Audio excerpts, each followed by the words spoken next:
Hello guys, balik lo.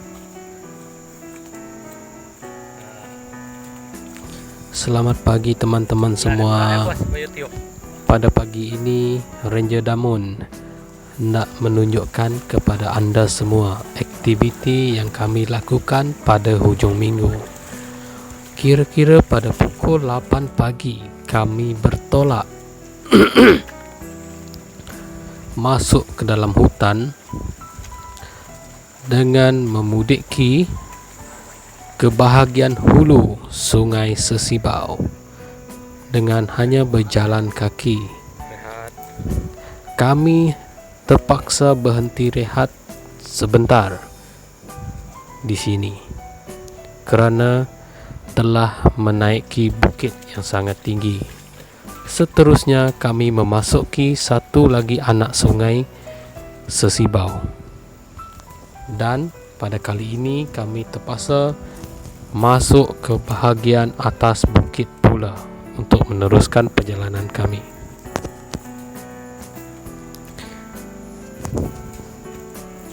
Pada pagi ini cuaca agak baik. Namun pada malam sebelumnya hujan lebat berlaku dan keadaan tanah sangat licin dan agak lecak sedikit. Okey. Jika keadaan begini,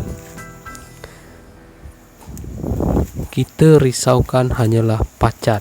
Sangat banyak pacat ketika cuaca baru lepas hujan. Kami terpaksa berhenti rehat lagi setelah meneruskan perjalanan. Di sini saya menunjukkan sebatang pokok yang sangat besar dan mahal. Ini merupakan kayu meranti. Ini pula merupakan pokok yang kita boleh buat untuk joran, batang joran, iaitu pokok ridan tadi.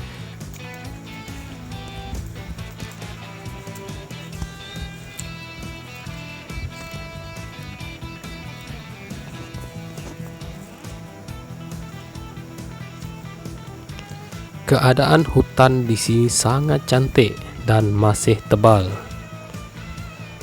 Jika dilihat keluar sana, embun masih lagi tebal di bahagian atas bukit ini.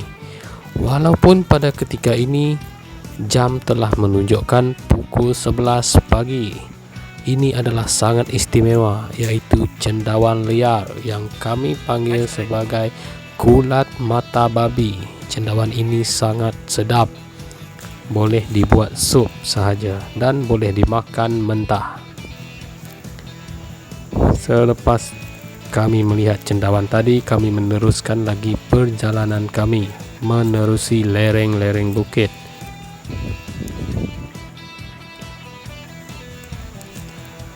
Keadaan kaki saya sudah sangat penat pada ketika ini. Saya telah beberapa kali ketinggalan daripada mereka, daripada rakan-rakan saya. Jadi mereka terpaksa memperlahankan perjalanan. Mereka terpaksa memperlahankan lagi langkah mereka supaya saya tidak ketinggalan terlalu jauh.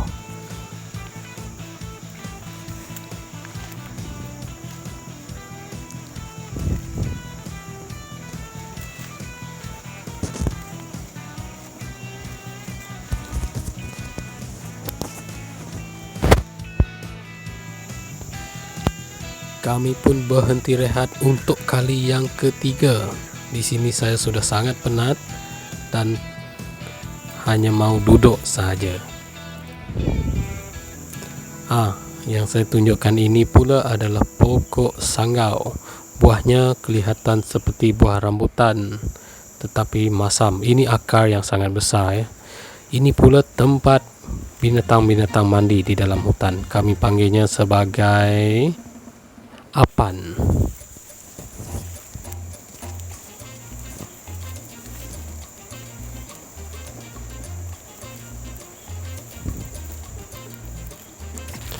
Waktu sekarang sudah mencecah pukul 12 tengah hari. Kami masih belum berhenti untuk makan teman-teman ya. Saya sudah sangat lapar dan sudah malas nak berjalan, tetapi terpaksa meneruskan juga langkah saya, kerana inilah yang saya inginkan apabila berada di dalam kawasan pedalaman seperti ini, yaitu mencari pengalaman masuk ke dalam hutan. Kami berhenti berehat untuk kali yang keempat dan saya mendapati ada seekor pacat telah hinggap pada saya, dan tahulah teman-teman semua ya apa yang saya akan jadikan dengan pacat ini.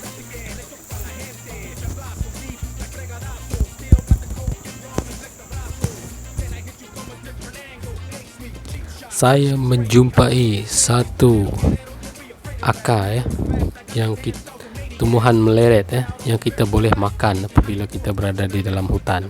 Ini kami panggil sebagai akar kemudang. Ini pula adalah pokok ara yang telah menjumpai sepohon kayu yang boleh dijadikannya sebagai mangsa.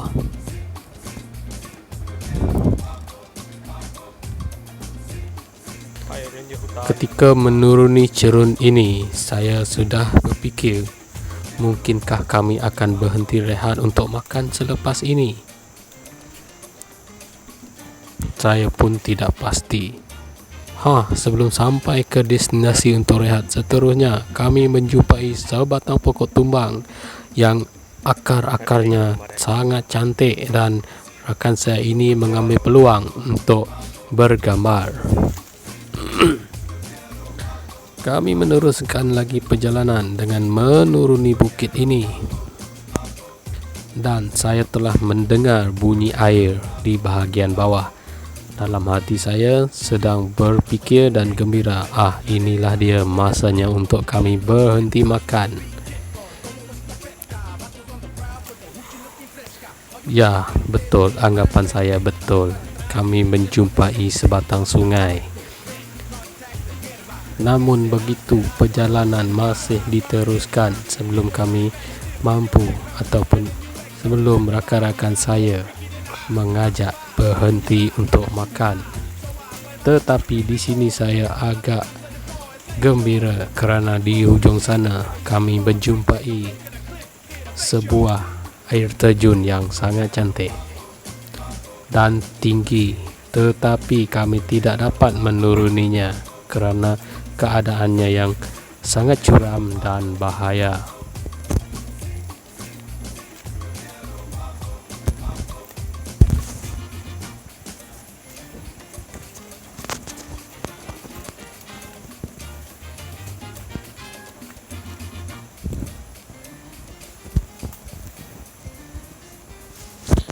Untuk mengelakkan daripada menuruni air terjun tersebut, kami terpaksa menggunakan lereng-lereng bukit inilah air terjun yang saya maksudkan tadi. Jika dilihat dalam video ini, ia tidaklah nampak begitu tinggi, tetapi sebenarnya dia mencecah lebih 100 kaki. Kami pun sampai ke anak sungai yang seterusnya. Di sini harapan saya semakin tebal bahawa kami akan berhenti untuk makan. Saya memang sudah tidak mampu lagi untuk berjalan dan semakin ketinggalan di belakang. Ketika rakan-rakan saya yang lain masih lagi kuat untuk meneruskan perjalanan, saya terpaksa untuk bertanya kepada mereka setelah kami berhenti untuk berehat di stesen yang seterusnya. Ini merupakan jeram yang seterusnya. Ia agak tinggi, sungainya jernih dan sangat cantik. Di sinilah saya mula memeriksa uyut kami untuk memastikan apakah makanan yang kami bawa. Ini kerana saya menunjukkan clue supaya mereka mengajak untuk berhenti makan. Tetapi sebaliknya berlaku, mereka hanya berhenti untuk merokok. Dan perjalanan terpaksa diteruskan lagi tanpa makan, teman-teman. Dan yang paling saya risaukan, perjalanan kami tersebut perlu menaiki bukit lagi.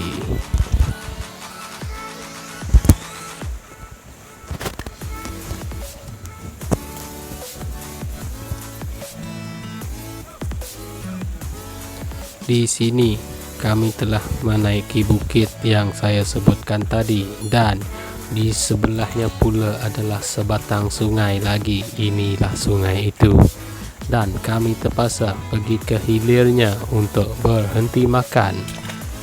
Dan tiba di sana kami pun makan. Maaf ya kawan-kawan semua, saya tidak sempat untuk mengambil video semasa kami makan kerana saya sudah sangat lapar dan yang saya pikirkan hanyalah makan sahaja. Ini merupakan tapak kaki binatang-binatang di dalam hutan.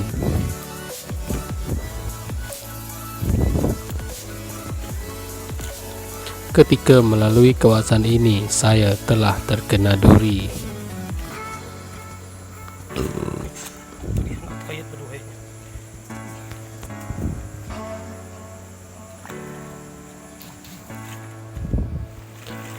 Kami sampai ke sungai seterusnya. Sungai ini menghala ke hilir. Sungai ini menghala ke hilir, dan di muaranya pula adalah sebatang sungai besar, yaitu Sungai Perak. Sungai Perak ini bertemu dengan Sungai Nanga Bangkit. Sungai ini sangat besar. Kami mudik ke hulu sungai ini untuk mencari rezeki, tetapi tidak mendapat apa-apa. Kami pun berpatah balik setelah pergi ke kawasan hulu sedikit. Ini kami balik semula. Pada waktu ini jam telah menunjukkan pukul 3 petang.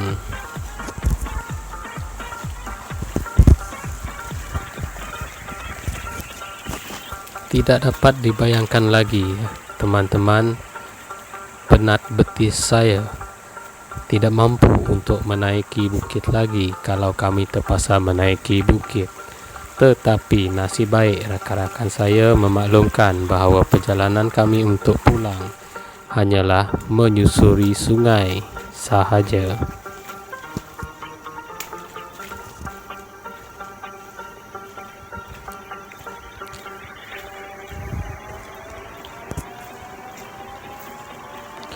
Jika dilihat di sini, keadaan sungai sangatlah jernih dan kawasan hutan yang menghijau sangat-sangat menenangkan. Air terjun seterusnya yang saya jumpai, air yang jernih dan cantik. Saya ingin berada lebih lama di sini, tetapi hari sudah lewat petang. Pada waktu ini jam telah menunjukkan pukul 5 petang.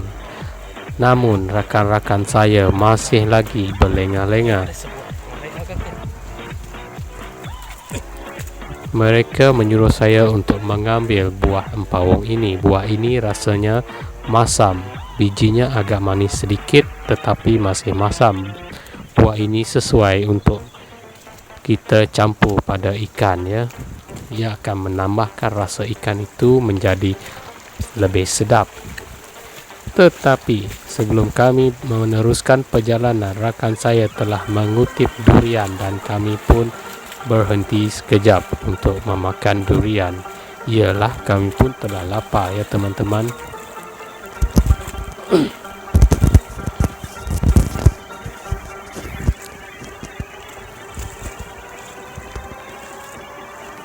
Setelah memakan durian ini, kami meneruskan perjalanan pulang.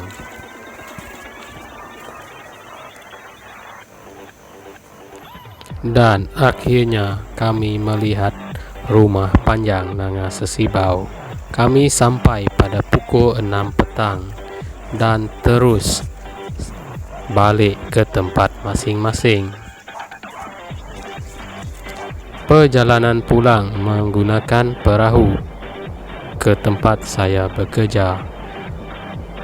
Keadaan yang penat menyebabkan saya tidak sabar untuk sampai di rumah. Ini sahaja perkongsian saya kali ini, teman-teman. Terima kasih.